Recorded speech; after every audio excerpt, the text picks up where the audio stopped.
Liam's really sick, huh? I echoed, the words tasting like ash in my mouth. Right, because a romantic getaway to Hawaii, the one I've been planning for months, the one that cost me half my damn paycheck, is so inconvenient when your ex is having a sniffle. Mia winced, her perfectly manicured eyebrows furrowing in what I assumed was supposed to be remorse. Ethan, don't be like that. She sighed, her voice laced with that familiar blend of exasperation and condescension that always made me feel like I was 10 years old and had just tracked mud through her pristine white living room. He needs me. He's really important to me. Important enough to cancel a non-refundable trip to paradise, I thought, my inner monologue dripping with sarcasm. Important enough to consistently prioritize over our relationship for the past 6 months? Yeah, I'm starting to get the picture. Of course he is, I said, forcing a smile that probably looked more like a grimace. Wouldn't want to deprive the world of his sniffles. She shifted uncomfortably, avoiding my gaze. It's not like I planned this, Ethan, she mumbled, fiddling with the delicate silver necklace that Liam had given her. Because apparently, matching jewelry was their thing. It's just bad timing. Bad timing? I thought, my inner monologue escalating into full-blown rant mode. Bad timing is forgetting to set the alarm. Bad timing is spilling coffee on your new white shirt. Canceling a freaking vacation because your ex is feeling a little under the weather. That's not bad timing, Mia. That's a choice. So, I said, my voice dangerously calm, let me get this straight. We're supposed to leave for Hawaii tomorrow. I've booked the flights, the resort, the romantic beachfront villa with the ridiculously overpriced cocktails. And you're telling me the night before that you're not going because Liam is sniffling? She nodded, her eyes pleading. You understand, right? He's still really important to me. Oh, I understand perfectly, I thought, the bitterness rising in my throat. I understand that I'm second place.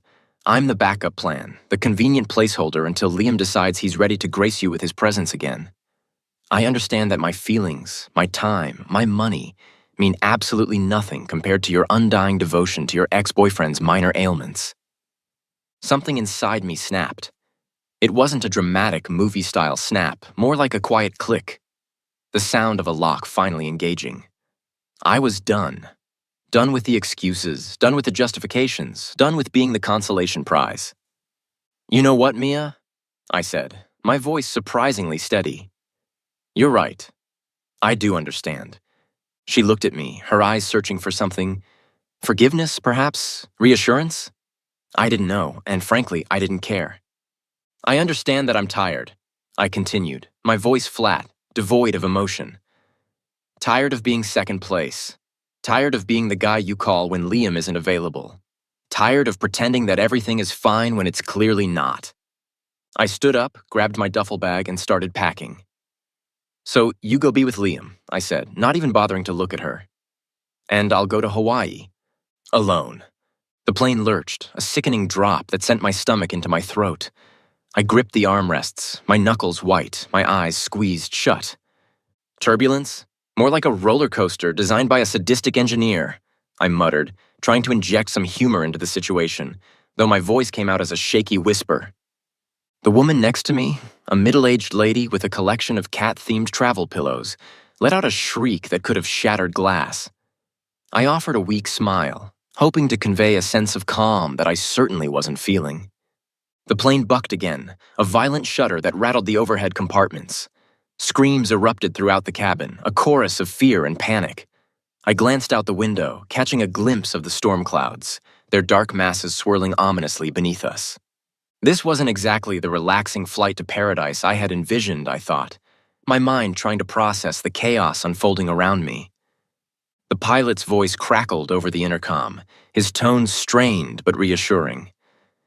Ladies and gentlemen, this is your captain speaking. We're experiencing some unexpected turbulence. Please remain calm and keep your seatbelts fastened. Easy for you to say, Captain, I thought, my body bracing for the next jolt. You're not the one about to be launched into the stratosphere. The turbulence intensified, each lurch more violent than the last. The oxygen masks dropped from the ceiling, dangling like grotesque party favors. I fumbled with mine, my hands shaking, my heart pounding in my chest. And then, the impossible happened. A deafening roar ripped through the cabin. The lights flickered and died, and the plane plunged downwards, a sickening freefall that seemed to last an eternity. I braced for impact, my mind a jumble of fragmented thoughts. Mia the island, the unfinished business I'd left behind. And then, nothing. Just the roar of the ocean and the sickening crunch of metal. I drifted in and out of consciousness, the world a blur of darkness and disorientation. The salty tang of seawater filled my mouth, the cold waves lapping against my face. I coughed, sputtered, and finally managed to pull myself onto a piece of debris, clinging to it with a desperation born of survival instinct. As the initial shock subsided, I looked around, my eyes struggling to adjust to the dim light. The plane, or what was left of it, was scattered across the surface of the ocean, a mangled carcass of metal and dreams. Other survivors clung to wreckage, their cries for help echoing across the waves. Turns out my romantic getaway was about to get a whole lot more adventurous. The island greeted us with a slap of reality. Waves, indifferent to our plight, deposited us on the shore like unwanted flotsam. I coughed, spluttering seawater and what I hoped wasn't a lung, and staggered onto the sand, my legs shaky, my body battered and bruised. Around me, the scene was one of utter chaos. Survivors, dazed and injured, stumbled across the beach, their cries for help mingling with the roar of the ocean. A woman with a broken arm sobbed uncontrollably. A man with a gash on his forehead wandered aimlessly, muttering to himself.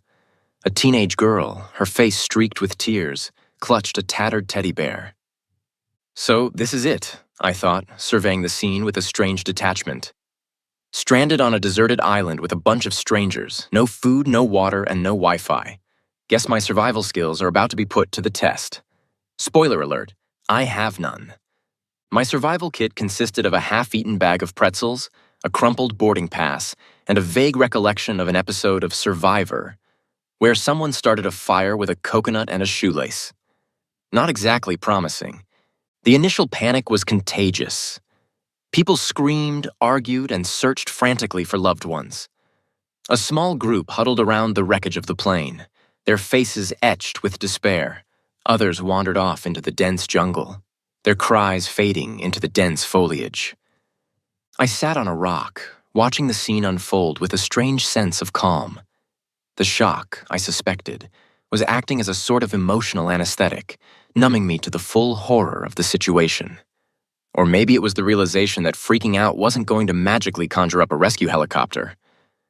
Okay, Ethan, I muttered to myself. Time to assess. The island, as far as I could tell, was small, a sliver of land surrounded by an endless expanse of ocean. The beach was littered with debris from the plane, a grim reminder of our misfortune. The jungle, a wall of green, seemed to pulsate with unseen dangers. No sign of civilization, I noted. No luxury resorts, no swim-up bars, no helpful locals offering fruity cocktails. Just sand, trees, and the distinct possibility of becoming a meal for some exotic predator.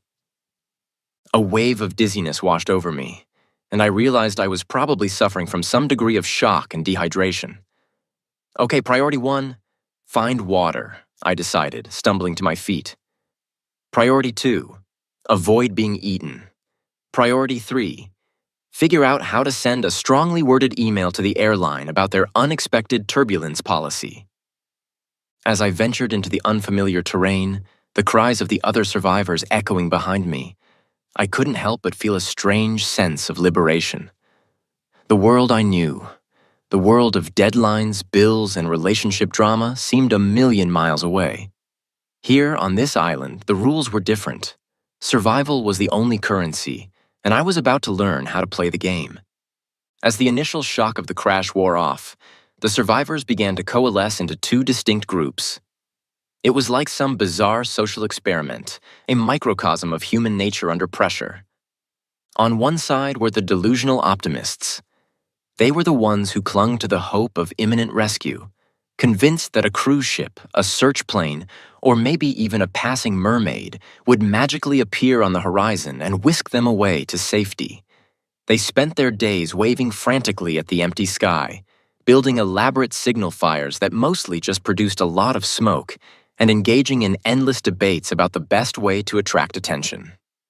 "Rescue is coming, any day now," they'd declare, their voices filled with a forced cheerfulness that couldn't quite mask the underlying fear. "We just have to stay positive." "Yeah, sure," I'd think, watching them from a distance.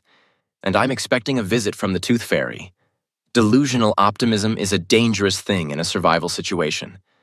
I'd rather face reality, however grim, than live in a fantasy world of imminent rescue. On the other side were the grim realists. They were the ones who accepted the harsh truth that we were stranded, alone, and likely to be there for a while. They focused on the practicalities of survival, finding food, building shelter, and figuring out how to make fire without the aid of a YouTube tutorial. They were the ones who, while not exactly radiating joy, had a better grasp on the situation. I gravitated towards the realists. Not because I was particularly skilled at any of the survival stuff, I wasn't, but because their approach seemed more logical. They weren't wasting precious time and energy on false hope. They were facing the situation head-on, adapting to their new reality, and figuring out how to make the best of a bad situation. Look, one of the realists, a gruff but capable man named John, had said, "We don't know how long we'll be here. Could be days, could be weeks, could be..." Well, let's not go there. The point is, we need to work together, pool our resources, and figure out how to survive. Solid plan, I'd thought, nodding in agreement. Much better than the sit around and wait for a miracle strategy. The realists weren't exactly a fun bunch. They were serious, practical, and often brutally honest about the challenges we faced. But they were also resourceful, resilient, and surprisingly supportive of each other. And in this strange new world, those qualities were far more valuable than blind optimism. So I joined their ranks, ready to face the challenges ahead, ready to learn the skills I needed to survive, ready to embrace the unexpected adventure that fate had thrown my way. Because honestly, what else could I do? Island life, it turned out, was less tropical paradise and more Lord of the Flies, with a side of sunburn. The realists, bless their practical hearts, were determined to turn us into a self-sufficient community. Which was great, in theory. In practice, it was mostly a comedy of errors, starring yours truly as the inept protagonist. Fishing. Turns out I'm better at ordering sushi than catching it. Hunting. Let's just say the local wildlife is laughing at my attempts. Shelter building. My architectural skills peaked with Lego houses. My first attempt at fishing involved a sharpened stick, a length of vine, and a healthy dose of optimism. The fish, however, were unimpressed. They seemed to find my efforts amusing, darting around my makeshift hook with mocking ease. After an hour of fruitless casting, I was ready to concede defeat and order a pizza. If only. "Maybe you're trying too hard," Natalie suggested, her voice calm and reassuring. "Just relax, feel the rhythm of the ocean, and let the fish come to you." Easy for you to say, I thought, watching her effortlessly reel in a plump fish. "You're practically a mermaid." Hunting was even more disastrous. Armed with a spear fashioned from a tree branch, I ventured into the jungle, determined to bring back a feast for the group. Instead, I tripped over a root, fell headfirst into a thorny bush, and emerged looking like I'd lost a fight with a particularly aggressive cactus. The only thing I managed to catch was a glimpse of a wild boar, its beady eyes regarding me with a mixture of amusement and pity. "Maybe hunting isn't your forte," John remarked, barely suppressing a grin as I limped back to camp, my pride wounded more than my body. "Stick to gathering coconuts. You seem to have a knack for that." He's not wrong, I thought, surveying the impressive pile of coconuts I'd managed to collect. Turns out I'm a natural at climbing trees and whacking things with a stick. Shelter building was another exercise in futility. My attempts at constructing a sturdy hut resulted in a lopsided structure that looked like it was about to collapse in a gentle breeze. The other realists, bless their patient souls, eventually took pity on me and rebuilt my pathetic excuse for a dwelling, transforming it into a surprisingly cozy shelter. "You know," Natalie said, her eyes twinkling with amusement, "you're not exactly Bear Grylls, are you?" "No," I admitted, sinking gratefully onto the surprisingly comfortable bed of palm leaves. "But hey, I'm a fast learner. Give me a few more weeks and I'll be building tree houses and wrestling crocodiles. She laughed, a sound that was surprisingly melodic in the otherwise harsh environment. I'll hold you to that, she said, her eyes sparkling with a warmth that made my heart skip a beat. And as I lay there, surrounded by the sounds of the jungle, the scent of the ocean, and the comforting presence of Natalie, I realized that maybe, just maybe, this island life wasn't so bad after all. It was challenging, yes, and often frustrating, but it was also strangely liberating. I was learning new skills, facing my fears, and discovering a resilience I never knew I had. And who knows? Maybe, just maybe, I was even starting to enjoy myself. Island life, it turned out, was less exotic adventure and more Groundhog Day with a side of coconut rash. The initial thrill of survival had given way to a monotonous routine, a daily grind of gathering food, maintaining shelter, and trying to avoid getting eaten by whatever lurked in the shadows. Fish, sleep, repeat. It's the island mantra, and honestly, it's less exciting than it sounds, especially when you're eating the same grilled fish every single day. I swear, I'm starting to grow gills. The days blurred into one another, marked only by the rising and setting of the sun and the occasional squabble over who got the last mango. We'd wake up, forage for food, tend to our makeshift gardens. Turns out, I have a surprisingly green thumb. And spend the evenings huddled around the fire, sharing stories and trying to ignore the gnawing hunger that never quite went away. The realists, despite their practical approach to survival, were not immune to the petty squabbles and power struggles that seem to be an inherent part of human nature. John, with his gruff exterior and take-charge attitude, had naturally assumed a leadership role, which didn't sit well with everyone. There were grumbles about his bossy demeanor, his unfair distribution of resources, and his insistence that we all participate in the mandatory morning calisthenics, which, honestly, were more like a series of awkward stretches and groans. "Look," John would say, his voice booming across the camp, "we need to stay in shape. We don't know how long we'll be here, and we need to be ready for anything." Like what? I'd think, struggling to touch my toes. A surprise attack by a herd of yoga-loving gazelles? Then there was Sarah, a former corporate lawyer who seemed to have misplaced her chill along with her designer handbag. She was constantly criticizing John's decisions, questioning his authority, and generally being a pain in the ass. "I think we should be focusing on building a signal fire," she'd declare, her voice dripping with disdain, "not practicing our synchronized swimming routines." Because synchronized swimming is clearly the key to our survival, I'd think, rolling my eyes. The delusional optimists, meanwhile, continued to cling to their fantasies of imminent rescue. They'd spend hours scanning the horizon, their faces etched with a desperate hope that was both heartbreaking and slightly annoying. "I saw a boat," one of them would shriek, pointing excitedly at a distant cloud formation. "I'm sure it's a rescue ship."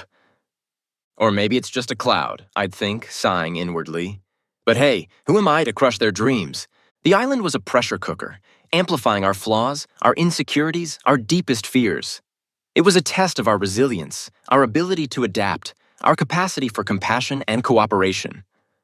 And honestly, some of us were passing with flying colors, while others were failing miserably. But through it all, there was a strange sense of camaraderie, a bond forged in the crucible of shared hardship. We were all in this together, for better or worse.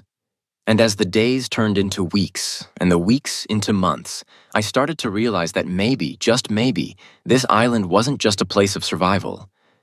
It was a place of transformation. The island had a way of crushing dreams. Not in a dramatic, volcanic eruption kind of way, but in a slow, insidious erosion of hope. The endless horizon, the unchanging routine, the gnawing uncertainty of our fate, it all chipped away at our resolve, fueling a desperate desire to escape. Which led to the great raft debacle of 25, or whenever the hell we crashed, I'd lost track. Building a raft out of driftwood and vines? Brilliant idea. Said no one ever. Turns out, the ocean is not a fan of amateur boat builders. Our escape plan ended with us swimming back to shore, covered in seaweed and shame. It started with a whisper, a rumor of a distant island, a mythical land of rescue and redemption. The delusional optimists, their hope rekindled, latched onto the idea with the fervor of a drowning man clinging to a life raft. A real one, not the flimsy contraption we were about to construct. "We can do it," they declared, their eyes gleaming with a manic energy. "We just need to build a raft, gather some supplies, and set sail." Right, I thought, surveying the pile of driftwood and vines they'd collected. Because that's exactly how it works in those survival documentaries. Just tie a few sticks together, hoist a bedsheet as a sail, and off you go, conquering the high seas.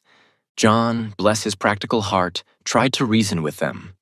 "Look," he said, his voice calm but firm, "I understand the desire to leave, but this is dangerous. The ocean is unpredictable, the currents are strong, and we have no idea where we're going." But the delusional optimists, fueled by desperation and a healthy dose of denial, wouldn't be deterred. They spent days constructing their raft, their enthusiasm inversely proportional to their shipbuilding skills. The result was a rickety contraption that looked like it would disintegrate at the first sign of a wave. I watched their efforts with a mixture of amusement and concern. Part of me admired their determination, their refusal to give up hope. But another part of me, the part that had spent the last few months learning the hard way about the realities of survival, knew that this was a disaster waiting to happen. And a disaster it was. They set sail with a fanfare of misplaced optimism, their bedsheet sail billowing in the wind, their faces etched with a mixture of fear and excitement. I watched from the shore, my heart sinking as their flimsy raft was tossed about like a toy in a bathtub. It wasn't long before the inevitable happened. A rogue wave, larger than the others, crashed over the raft, sending its occupants tumbling into the churning water. Their cries for help echoed across the waves, their dreams of escape sinking along with their makeshift vessel. The realists, myself included, sprang into action, swimming out to rescue the hapless adventurers. We dragged them back to shore, sputtering, shivering, and thoroughly humbled. "Well," John said, his voice dry, "that went well." The delusional optimists, their spirits crushed, retreated to their makeshift shelters, their dreams of escape replaced by the harsh reality of their situation. The raft, a sad testament to their misplaced optimism, lay abandoned on the beach, a reminder of the futility of their efforts. And as I watched the sun set over the vast expanse of ocean, I couldn't help but feel a sense of gratitude for the realists, for their practicality, their resilience, and their willingness to face the truth, however unpleasant it might be. Because in this strange new world, those qualities were the only things keeping us afloat. Natalie was a revelation, not in a dramatic, the heavens opened and a choir of angels sang kind of way, but in a quiet, understated way that crept up on me like the tide. She was one of the realists, and naturally, her practicality and calm demeanor a stark contrast to the frantic energy of the delusional optimists. Natalie, quiet, resourceful, and surprisingly good at catching fish. Turns out, she's the island's MVP, and also kind of amazing. Not in a Mia kind of way, more of a I can actually talk to her without wanting to throw my phone into the ocean kind of way. Our initial alliance was born of necessity. We were both assigned to the fishing detail, a task that involved wading into the shallows with spears and hoping for the best. I, with my impressive lack of fishing prowess, was grateful for her expertise. She, with her quiet patience and uncanny ability to spot fish where I saw only water, seemed to tolerate my ineptitude. "You're getting better," she'd say, her voice a gentle encouragement as I flailed about with my spear, managing to impale nothing but seaweed and the occasional startled crab. "Thanks," I'd mumble, my face burning with a mixture of frustration and gratitude. "I'm still waiting for that beginner's luck to kick in." She'd smile, a subtle curve of her lips that lit up her face and made my stomach do a weird flip-flop thing. It was a smile that reached her eyes, a genuine expression of warmth and amusement that was a far cry from the practiced smiles of the social media influencers I'd encountered in my pre-island life. As the days turned into weeks, our fishing expeditions became less about survival and more about connection. We'd talk, not just about the practicalities of catching fish, but about our lives, our dreams, the things we missed about the world we'd left behind. I learned that Natalie was a writer, a journalist who had been on her way to a remote island, a real one with actual inhabitants and Wi-Fi, to write a story about endangered sea turtles. Ironic, considering her current predicament. "So," I'd said, You're basically living your own survival story now? Yeah, she'd replied, a wry smile playing on her lips. Except I didn't pack for this kind of adventure. No mosquito repellent, no sunscreen, no laptop, just a notebook and a pen. Guess I'll have to get creative. I discovered that she had a dry wit, a sharp intelligence, and a surprisingly optimistic outlook on life, despite our current circumstances. She was the kind of person who could find beauty in a sunrise, humor in a failed fishing attempt, and hope in the midst of despair. And I found myself drawn to her, not just because she was competent and kind, but because she saw me, the real me, the one who wasn't trying to impress anyone, the one who was just Ethan. We'd sit on the beach after a long day of fishing, watching the sun set over the ocean, our conversations a comfortable mix of laughter, shared experiences, and a growing sense of intimacy. I'd tell her about Mia, about the years I'd wasted chasing a relationship that was never meant to be, about the relief I felt at finally being free. She'd listen patiently, her eyes filled with understanding, her silence more comforting than any words could have been. And as the stars emerged, painting the night sky with their brilliance, I'd realized that I was falling for her, this amazing woman who had washed up on the same shore, this unexpected companion who was slowly but surely stealing my heart. The island, in its cruel and unusual way, had become a love story setting. Not the kind with candlelit dinners and rose petals, but the kind forged in shared hardship, whispered confessions under a canopy of stars, and the quiet comfort of knowing someone had your back, even if that someone was also terrible at starting a fire with sticks. Mia was the past, Natalie was the present. And honestly, the present was looking pretty damn good. Turns out, surviving a plane crash and building a life from scratch is surprisingly romantic. Who knew? It started with stolen glances across the campfire, a shared laugh over a particularly disastrous attempt at baking breadfruit, a casual touch that lingered a little too long. We were drawn to each other, not just as allies in survival, but as two souls who recognized something familiar in the other, a shared sense of humor, a quiet understanding that transcended words.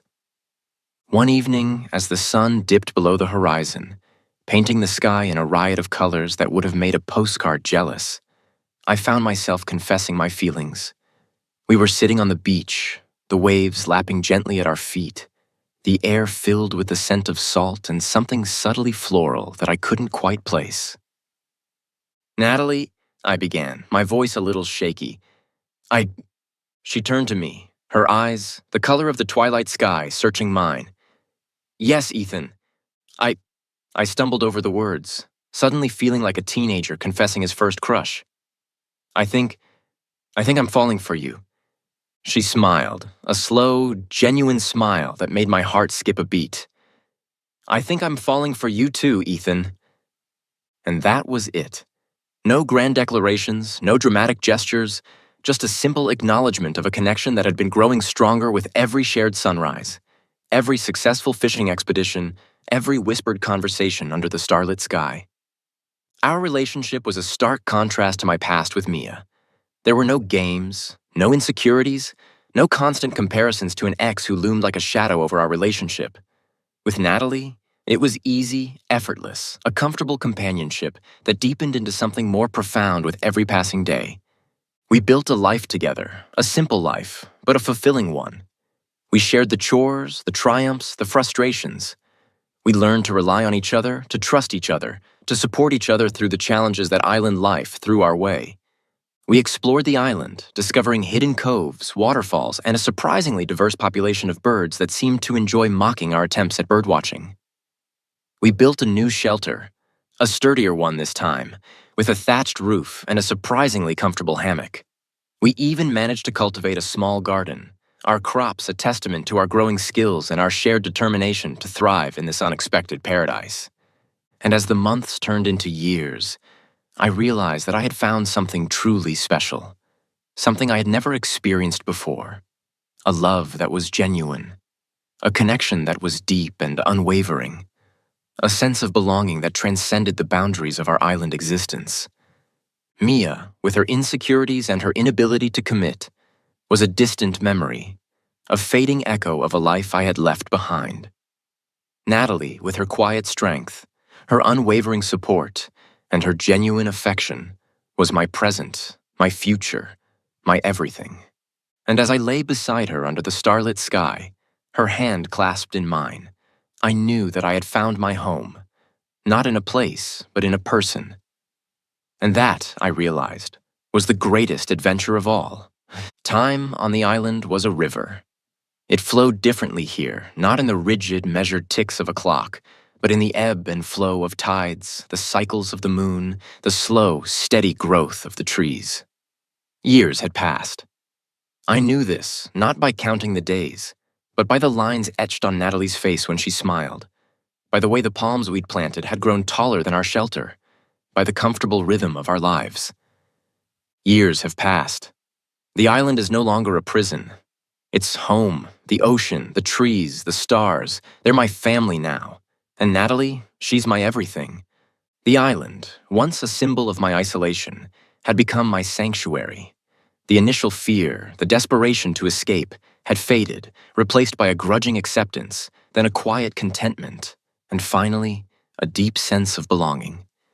The ocean, once a terrifying expanse that had swallowed my past, was now a source of sustenance, a constant companion. I knew its moods, its rhythms, the way it whispered secrets in the dead of night. I could navigate its currents, predict its tides, and coax its bounty into my fishing net. The trees, once a menacing wall of green, were now familiar friends, their branches offering shade from the relentless sun, their leaves rustling with stories whispered on the wind. I knew which ones bore the sweetest fruit, which ones offered the strongest wood for building, which ones harbored the shy creatures that had become our companions. The stars, once indifferent pinpricks in the vastness of space, were now my nightly confidants, their constellations tracing patterns of memory and hope across the canvas of the night sky. I knew their names, their stories, the way they guided us through the darkness, reminding us that we were not alone. And Natalie was the heart of it all. She was the laughter that filled our days, the warmth that chased away the loneliness of the nights, the strength that helped me weather the storms, both literal and metaphorical. We had built a life together, a life that was simple, yet profound. We had learned to live in harmony with the island, to respect its rhythms, to appreciate its gifts. We had faced challenges, overcome obstacles, and emerged stronger, our bond forged in the crucible of shared experience. We were no longer the people we had been when we crashed on this shore. The island had stripped away the layers of pretense, the anxieties, the expectations of the world we had left behind. It had revealed our true selves, the core of who we were, the people we were meant to be. And as I looked at Natalie, her hand clasped in mine, her eyes reflecting the firelight, I knew that I had found my home, not in a place, but in a person. And that, I realized, was the greatest gift the island could have given me. Paradise, even a makeshift one cobbled together from wreckage and salvaged dreams, has a shelf life. The initial camaraderie, the "we're all in this together" spirit, had started to curdle. Turns out, even when stripped of the trappings of civilization, humans are still, well, human. Turns out, even on a deserted island, there are jerks. These guys decided that hoarding all the coconuts and bossing everyone around was a good idea. I beg to differ. It started subtly. A few snide remarks about who was doing more work, a subtle hoarding of the best fishing spots, a growing resentment towards John's leadership. And then it escalated. A faction emerged, led by a guy named Mark, a former stockbroker who apparently believed that survival of the fittest meant whoever had the biggest biceps and the loudest voice. He and his cronies, a motley crew of disgruntled delusional optimists and wannabe alpha males, decided that the island's meager resources were theirs for the taking. They staked their claim on the best fishing spots, hoarding the catch for themselves. They raided the communal garden, leaving the rest of us with scraps. And they instituted a new rule, mandatory tribute. Every survivor was expected to offer a portion of their daily findings to Mark and his crew, or face the consequences. Consequences? I'd scoffed. when Mark's second-in-command, a muscle-bound guy with the IQ of a sea sponge, informed me of the new regime. "What are you going to do? Banish me to the other side of the island? Oh, the horror." He glared at me, his fists clenched. "Don't push it, Hayes," he growled. "Mark's in charge now. You do what he says or you'll regret it." Right, I thought, watching them strut around like they owned the place, because nothing says leadership like stealing coconuts and threatening people with a pointy stick. Natalie, ever the voice of reason, tried to mediate. "This isn't the way," she'd argue, her voice calm but firm. "We need to work together, not against each other. Dividing ourselves will only weaken us." But Mark and his crew weren't interested in reason. They were drunk on power, their egos inflated by their newfound control. They saw themselves as the island's elite, the rightful rulers of this forgotten corner of the world. And as I watched them bully the weaker survivors, hoard the resources, and generally act like entitled jerks, I felt a familiar anger rising within me. It was the same anger I'd felt towards Mia, towards the world that had always seemed to favor the loud, the aggressive, the ones who took what they wanted without regard for others. But this time, I wasn't going to back down. This time, I had something to fight for, a community, a home, a woman I loved. And I wasn't about to let a bunch of power-hungry bullies destroy it. It was time for a revolution.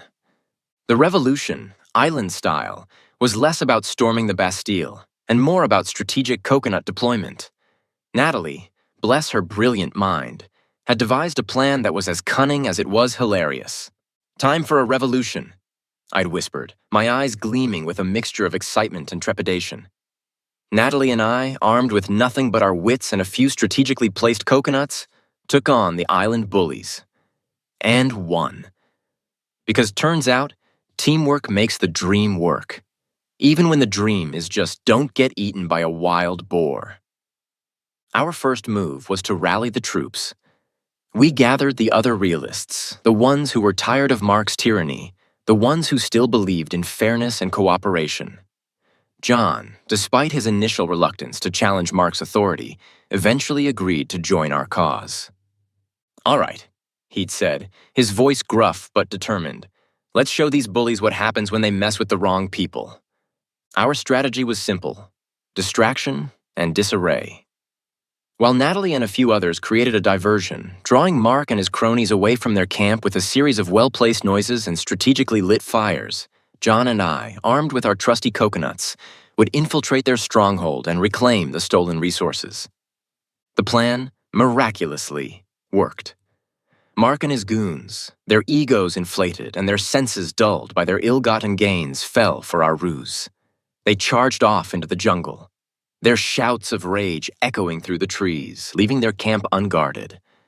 John and I, with the stealth of seasoned ninjas, or at least as stealthy as one can be while carrying a sack of coconuts, crept into their camp. We gathered the stolen fish, the pilfered mangoes, the precious stash of fire-starting supplies. And then, for good measure, we rearranged their sleeping arrangements, replacing their comfy palm leaf beds with a collection of prickly bushes and strategically placed rocks. By the time Mark and his crew returned, empty-handed and thoroughly frustrated, their camp was in disarray, their stolen goods gone, and their sleeping quarters decidedly less comfortable. Their expressions, a mixture of confusion, anger, and grudging respect, were priceless. All right, Mark grumbled, his bravado considerably diminished. "You win this round, Hayes, but this isn't over." "Oh, I think it is," I replied, my voice calm but firm. "The island isn't big enough for two leaders, and you, my friend, have just been voted off." The other survivors, emboldened by our success, cheered their agreement. Mark and his cronies, outnumbered and outmaneuvered, slunk away, their reign of terror over. Peace, or at least a semblance of it, was restored to the island. The stolen resources were redistributed, the fishing spots were shared, and the mandatory tribute was abolished. John, his authority reaffirmed, resumed his leadership role, though with a newfound respect for the power of strategic coconut warfare. And as I stood beside Natalie, our hands clasped, our faces flushed with victory, I realized that we had done more than just reclaim the island. We had created a community A society built on fairness, cooperation, and the occasional well-aimed coconut. And that, I knew, was a victory worth celebrating. The ship appeared on the horizon like a mirage, a shimmering white beacon against the endless blue. A collective gasp went through the camp, a wave of disbelief, then joy, then a strange, unsettling confusion. A ship! Finally, rescue! The cry went up, echoing across the beach, a mixture of elation and disbelief. Years of waiting, of hoping, of clinging to the faintest glimmer of possibility. It was finally happening. Or was it? Turns out, leaving the island was a lot more complicated than I thought. This was my home now. These were my people. And Natalie? She's my everything. The initial euphoria quickly gave way to a more complex reality. The ship, a research vessel that had strayed off course, was not there to rescue us. They had limited supplies, limited space, and a mission of their own. They could only take a few of us. The news hit the camp like a bucket of cold water.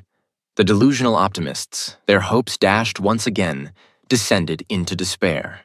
The realists, ever practical, started assessing their options, weighing the pros and cons of returning to a world they barely remembered. And me? I was conflicted. The thought of leaving the island, of returning to civilization, had once been my driving force, the fuel that kept me going through the darkest days.